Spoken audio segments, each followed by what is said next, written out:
What do you get when you combine two military men, three pine trees, and a rope wrapped around their waists? Stick around to discover why sometimes good intentions and engineering don't mix, especially after a case of beer.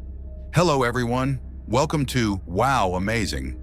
In this video, we will go through our Volume 14 of Top 10 Most Stupid Darwin Award Winners. But before we begin, we would like you guys to subscribe to Wow Amazing and hit the notification bell so you do not miss out on amazing and entertaining content that will surely get you amazed. Now buckle up, because this volume is absolutely packed with tales that'll make you question humanity's survival as a species. Number 10, mortal insult. Let's begin our countdown with a reminder that some animals deserve our respect, especially the venomous ones. It's 1992 in California, and our first Darwin Award winner is enjoying a day out in nature with a little liquid courage flowing through his veins. While wandering the wilderness, our intoxicated 20-year-old man encountered a wild rattlesnake. Now, most people would stay far away from such a creature, but our tipsy friend, he felt insulted when the snake stuck out its tongue at him. You see, snakes use their tongues to smell the world, collecting molecules and analyzing them in special olfactory pits. But our Darwin Award winner apparently thought the snake was being disrespectful. And how does one respond to such a blatant insult from a reptile? By holding the rattler directly in front of his face and sticking his own tongue right back at it. That's right, he actually grabbed a venomous rattlesnake and put it near his face to engage in a tongue-flicking contest. You can probably guess where this is going. The snake, unimpressed with this human's mockery, expressed its displeasure by promptly biting the conveniently offered tongue. The venom quickly took effect, causing massive swelling in the man's face and throat, ultimately choking him to death. So the next time you feel insulted by wildlife, just remember, Mother Nature always gets the last hiss. Number 9, elephant tail. All right, now let's talk about elephants. Specifically, some basic elephant facts that apparently weren't obvious to our next contestant. Fact 1, elephants are big, like really big. Fact 2, elephants are strong. Fact 3, teasing animals makes them mad, especially animals that can carry trees with their faces. Apparently, these facts weren't obvious to 50-year-old Prawat from Pendang, Thailand, who spotted 5 performing elephants chained outside a Buddhist temple while their owner was inside getting an entertainment permit. But you'd think common sense would suggest not playing pranks on creatures that weigh as much as a pickup truck. What prank did he decide to play on these gentle giants? The old offer food, then pull it away trick. Classic comedy, right? He offered sugar cane to one particularly hungry elephant, then pulled it away, then did it again, and again, and again. While this game was endlessly amusing to Prawat, the elephant quickly lost its sense of humor. The last time Prawat withdrew the treat, the elephant swung its massive tusks and gored him through the stomach. Prawat died on the way to the hospital. The elephant finally got its treat. I guess the lesson here is, if you're going to play keep away, maybe don't choose a player that can impale you. Number 8, surprise attacks, surprise. You know, people say the best defense is a good offense, but sometimes the best offense is just not being offensive in the first place. In Switzerland, a 24-year-old second lieutenant with the Swiss Army Grenadier Detachment was leading a weapons refresher course. This wasn't just any training session. It was an intensive week of drills designed to turn ordinary reflexes into lightning-fast military responses. The kind where you don't think, you just react. When the shooting instructor ordered all soldiers to secure their weapons for a much-needed break, most were happy to comply. But our ambitious young lieutenant had other ideas. Perhaps seeking to impress his superiors, or maybe just caught up in the adrenaline of the moment, he saw an opportunity for what he thought would be a brilliant training exercise. This seemed like the perfect opportunity to demonstrate a surprise knife attack, because nothing builds team morale like lunging at your subordinates with a bayonet, right? In his mind, this would be a valuable lesson in situational awareness and combat readiness. What our lieutenant failed to consider was that all week, these soldiers had been drilled relentlessly to release the safety catch and prepare to fire in the shortest possible time.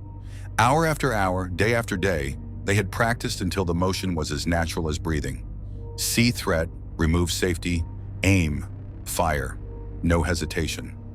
So when the commander leaped toward one of his men brandishing a knife, The soldier reacted exactly as trained, snapping off a defensive shot to protect himself and his unit from the surprise attack. The bullet found its mark with military precision.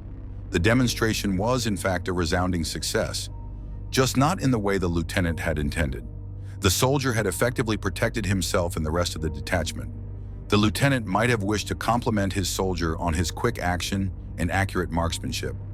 Unfortunately, he had been killed with one shot, his body crumpling to the ground before anyone even realized what had happened. And this, friends, is why we don't play with knives or guns. Ever. Even if we are trained professionals, and especially if our target is also a trained professional who has spent the entire week being conditioned to shoot first and ask questions later. Number 7, high on life. Our next Darwin duo proves that sometimes the simplest plans can be the deadliest. Jason and Sarah were both 21, college students at a prestigious university with their whole lives ahead of them. Bright futures, promising careers, and all the potential that comes with youth and education. They were well liked on campus, known for their infectious laughter and spontaneous adventures. They just wanted to have a little harmless fun. No drugs, no alcohol, just good, clean entertainment. The kind of story you'd tell your friends at brunch the next day, not the kind that ends up in a police report and eventually a Darwin Award. Unfortunately, their idea of entertainment involved climbing inside a giant, deflated helium advertising balloon at a local car dealership after hours. You know the type, those massive inflatables meant to draw attention to sales events, not serve as recreational equipment for curious college kids. A family member later described Sarah as mischievous, to be honest. That's putting it mildly, like calling Mount Everest a bit of a hill. The pair somehow managed to pull down an 8-foot promotional balloon that had been partially deflated for the evening. They just wanted to try something new. Maybe they'd seen videos of people inhaling helium to make their voices squeaky. Maybe they were just curious about what it would feel like inside. Maybe it was just one of those because it's their moments that young people are notorious for. Whatever their reasoning, they decided to climb completely inside the balloon for a breath of helium goodness. They sealed themselves in, likely expecting a few minutes of silly voices and laughter. Their last moments consisted of high-pitched, incoherent giggling as they slowly passed out from oxygen deprivation and passed into the hereafter. The security camera captured their excitement turned to confusion, then drowsiness, then stillness. Sheriff's deputies confirmed the two weren't victims of foul play, unless you count their own monumentally poor decision. They climbed into the balloon voluntarily, and no substances were involved. Sometimes the simplest plans are the deadliest, and unfortunately, their extensive education had somehow glossed over one important scientific fact. Humans need oxygen to live, not helium. Oxygen deprivation claimed our balloon enthusiasts, but timing was everything for our next contestant with explosive ambitions. Number 6, timing is everything. Russell, 19 years old, held a grudge, not against a person, but against an old semi-truck left behind on a quiet piece of land in Indiana. This wasn't just any truck. It was a rusting Peterbilt that had been abandoned for years, slowly decaying on the property adjacent to his mobile home community. Now, most people with a grudge might write angry letters or perhaps seek therapy, but Russell was not among them. Russell was a man of action, a problem solver with a flair for the dramatic and a concerning interest in things that go boom. He meticulously built a bomb using gunpowder in a propane tank, attached a timer, planted it in the offending truck, and retreated to a safe distance to enjoy the fireworks. And he waited, and waited, and waited. No boom? This was simply unacceptable. Why was nothing happening? His masterpiece of destruction should have transformed that truck into scrap metal by now.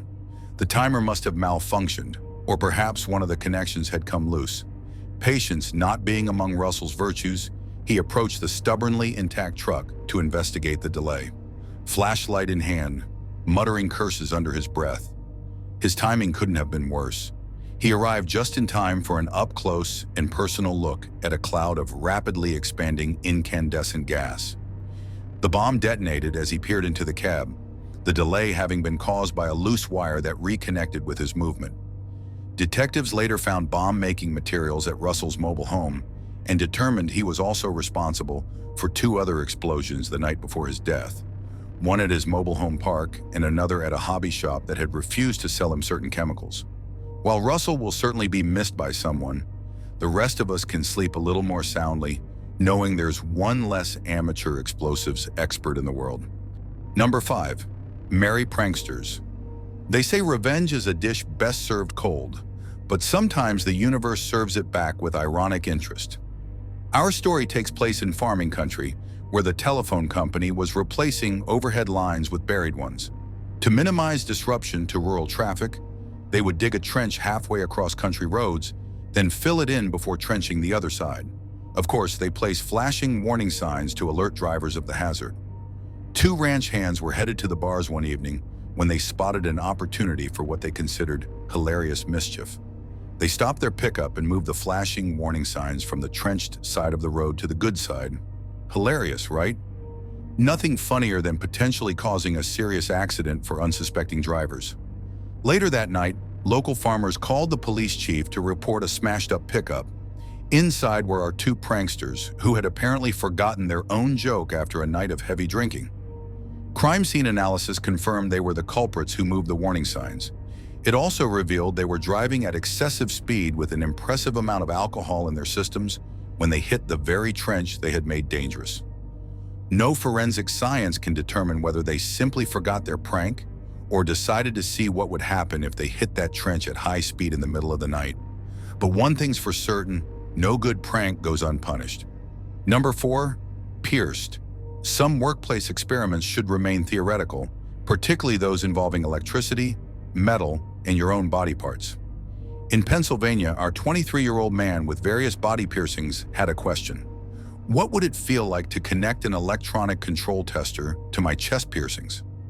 Most people would say this was a question better left unanswered. His co-workers sure thought so, and some tried to talk him out of the experiment, saying it was a really bad idea. But our intrepid researcher would not be deterred by their lack of scientific curiosity. Ignoring their pleas, he connected 2 alligator clips to his metal nipple piercings, one on each side, and hit the test button. His co-workers were still attempting CPR when police and rescue personnel arrived. They were not successful. The lesson here: metal conducts electricity. That's literally its job. And the human body isn't designed to be a circuit board. Number 3, thou shalt not steal. Steel cable is valuable, especially high-quality alloy. Scrap metal dealers ask no questions and pay in cash. And a good supply of steel cable can be found in elevator shafts. These facts led our next Darwin winner to a granary near Zatek. The abandoned silo housed a grain elevator with a massive steel cable tethered tightly to the floor, disappearing upward into the shadowy space above. After substantial wear and tear on his hacksaw, our determined entrepreneur finally cut through the bottom end of the thick steel cable. What he failed to consider was basic physics. Elevators work on a counterweight system. That cable was attached to something very heavy at the other end, something that, until that moment, had been held in check by the cable's connection to the floor. At the instant the cable was cut, the counterweight began to accelerate silently downward, quickly reaching the bottom of the shaft. The result? One winner of a terminal velocity Darwin Award. The thief had successfully turned himself into the human equivalent of a bug on a windshield. A valuable lesson in physics, unfortunately one he couldn't share with others. Number 2, pining away. Good intentions, beer, and chainsaw operation create a trinity of disaster that sent 2 soldiers skyward in their misguided quest to help Grandma. 3 young men had just completed military basic training. Before heading to their assignments, they decided to spend their leave with one soldier's grandmother, who lived in the town where they had trained. Grandmother welcomed them warmly, filling them with home cooking and providing soft beds. She worked swing shifts to make ends meet, leaving the privates alone late into the night. How could they repay her kindness? They noticed that grandmother had 3 pine trees in her front yard, each planted to commemorate the birth of a child. After 50 years of growth, the middle tree now blocked the view from the living room window. The privates decided they would cut down that tree, letting sunshine and scenery into the room. What grandmother wouldn't appreciate such thoughtfulness? A case of beer went into the planning. To keep the 50-foot tree from crushing the house, they reasoned they would tie a rope to the top of the tree and pull it away as it was cut. The soldiers climbed a tree at one end, passed a rope through its upper branches, and tossed it to another soldier in the middle tree, who tied it around the trunk. But these hardy soldiers completed their preparations without complaint. The middle tree was lassoed, with the rope running through the end tree to create leverage. They stood on the ground, each pulling hard to move the tree away from grandmother's house. The third revved his chainsaw and started cutting. Amazingly, the tree actually began falling away from the house. Success, however. The rope-pulling privates had wrapped the rope around their waists. What they failed to consider was that the falling pine weighed several tons. As it fell, both men were ripped off their feet and smashed through the branches of the end pine tree. At the height of their acceleration, they broke through the top branches and were briefly airborne before being violently jerked toward the ground when the middle tree landed. The privates entered Darwin Award history, either on their way up through the branches or on their way down to the cold, hard ground. The event spoke for itself. And grandmother? She still had 2 pine trees and a much better view. Number 1, boner. Our number 1 Darwin Award winner proves that man's best friend sometimes has more sense than man himself. A 50-year-old man was bird hunting in upstate New York with his buddies and faithful canine companion. The group stopped for a smoke break, and during this pause, the dog found a deer leg bone, a magnificent treasure in the canine world. The man tried to take the bone away, but like any self-respecting dog, this one would not surrender its prize. It stayed just out of reach, playing a game of keep away. Frustrated by this blatant show of disobedience, the man grabbed his loaded shotgun by the muzzle and began wielding it like a club. Each time he swung it, the dog dodged. Suddenly, the club struck the ground and fired, shooting the man in the abdomen. He was airlifted to a nearby hospital where he died from his injuries. He did remain conscious long enough to confirm this account to police, absolving his hunting companions from suspicion. The one silver lining? At least he didn't hit the dog. The moral of the story? When playing tug of war with your dog, maybe choose a stick instead of a loaded shotgun. And remember that the business end of a shotgun should always be pointed away from yourself, especially when you're using it incorrectly. Bonus entry: think before you leap. Like a movie stunt gone horribly wrong, our bonus story features a man who decided abandoning ship was better than riding it out. It was July 21st, 2001, and Marco was driving his Dodge van down a steep mountain road in Idaho with 8 passengers on board. Suddenly, he felt his brakes fail, a terrifying situation for any driver. Now, most people in this predicament would alert their passengers, attempt to downshift, or look for a runaway truck ramp. But not our quick-thinking Marco. Without a word of warning to his 8 companions, he decided the best course of action was to bail out entirely. That's right, he actually leapt from the moving vehicle, leaving his passengers to fend for themselves. The irony? One of those abandoned passengers managed to bring the van to a complete stop just a short distance later. The vehicle and everyone inside emerged completely unscratched. Marco, however, wasn't so fortunate. His dramatic exit ended with his head striking the pavement, killing him instantly at the scene. Sometimes the solution is more dangerous than the problem itself. And sometimes staying the course rather than making a dramatic exit is the difference between life and death. And there you have it, 10 plus 1 of humanity's finest moments of poor decision-making. Also, smash that like button, hit subscribe, and ring that notification bell so you don't miss our next episode, where we'll bring you more tales of evolution in action.